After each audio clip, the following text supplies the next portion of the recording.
What's up, y'all? Welcome to another reaction video, Um this is this is we're reacting to a guy that got stuck in a cave.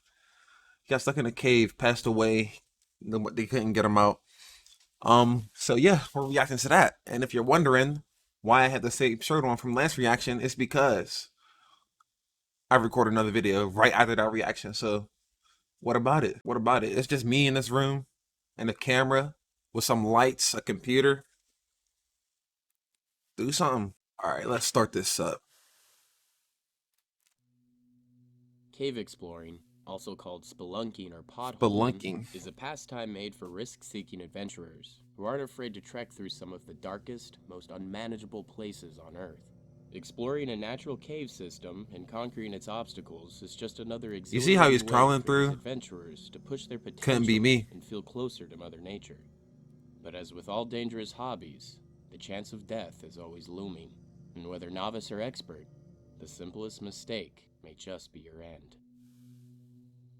On November 24th, 2009, John Edward I Jones. I heard about this story a couple months ago.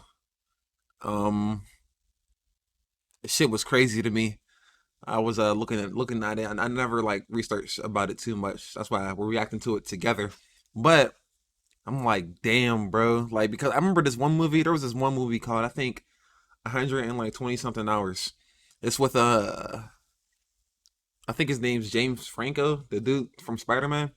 Um, where he got stuck, like a rock fell on his arm, pinned his arm while he was inside like a, oh, I can't explain it, bro. He was in like a ravine. It was like a ravine.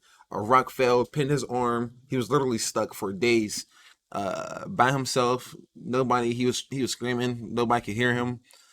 It was crazy, and I remember how he got out. I think the ravine flooded. I think this was in the movie, and it's based off real life. But I think the ravine flooded, and when it flooded, the water lifted the rock up a little bit, so he was able to pull it out. Or no, no, no, no, that was a dream. That was a dream.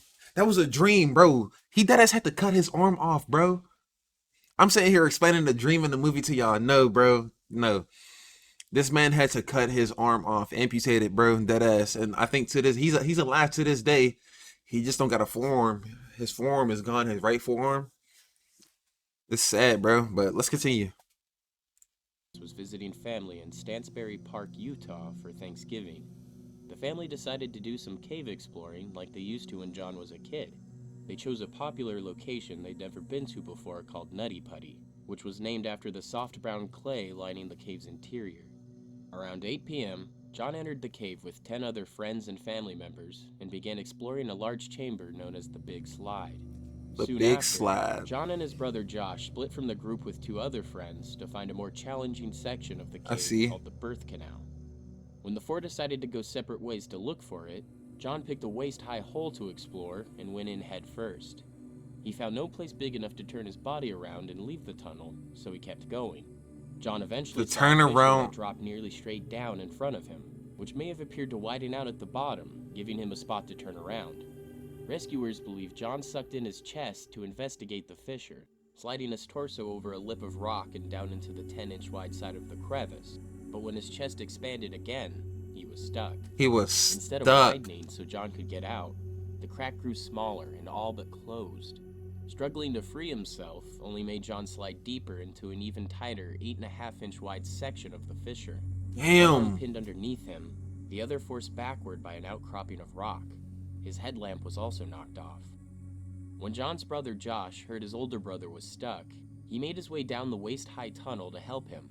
But after getting stuck himself in a section known as the corkscrew, and seeing how far his brother was wedged in the crevice, Josh knew they had a serious problem. John was Damn. almost completely upside down with only his feet and about 6 inches of his legs sticking out of the tight opening. Josh attempted to pull him out, Oh, I'm but about to soon say, realized that he I thought needed it was a help to picture free of his him. brother. He told John he was calling for help, then made a friend stay with his brother as he made the journey out of the cave to alert emergency services. When he was sure help was on the way, Josh made his way back to where John was stuck and took the friend's place by his brother's side. The Mormon brothers passed the time by praying and Hold on, talking bro. about Josh's plans for the future. Just before midnight, over 3 hours after John had first gotten stuck, members of the rescue team began 3 arriving. It took hours. rescuers about 30 minutes to reach the tunnel where Jones was stuck. Damn. Around 12:30, rescue team volunteer member Susie Matola reached John and greeted him with, "Hi, John. My name is Susie.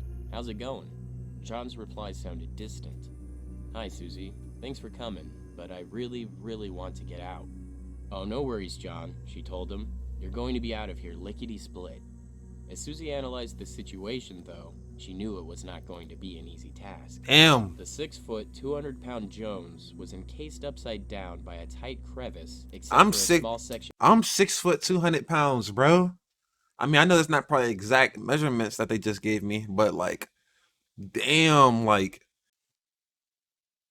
that's tough, bro. That's really tough, bro. Like, I couldn't even imagine. Of his legs and feet protruding out. The human body is designed to walk upright, and the heart works with the force of gravity, not against it. When rescuers told trauma physician Doug Murdoch that John was nearly upside down, he knew the trapped man didn't have much time. Being upside down, your body has to pump the blood out of the brain all the time, he said. Your body isn't set up to do that. The entire system starts to fail. Murdoch headed for the scene, knowing blood and fluids would be pooling in John's brain and lungs. Damn. Circulation would be slowing, capillaries leaking, and toxins building up in his blood. If the rescuers were to free John, those toxins could rush to his heart and kill him. There are very few studies about the long-term effects of being upside down. Exactly. I mean, they're not going fucking. They're not going like willingly let somebody stay upside down for long periods of time, almost killing them just for a study, bro. That's crazy to like. My nigga couldn't even. That's crazy. John might have 8 to 10 hours to live.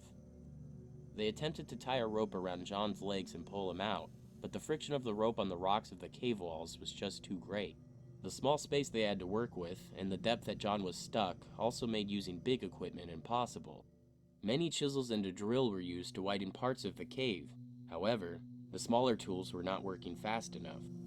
They then began constructing a pulley system out of climbing cams, but each trip into the tunnel to pass a piece of equipment took nearly an hour. Wow. The rescue team did their best to keep John comfortable by singing religious hymns and keeping conversation. But as the hours passed, rescuers began to hear John's voice grow nasally, and his breathing labored as fluids began to slowly fill his lungs.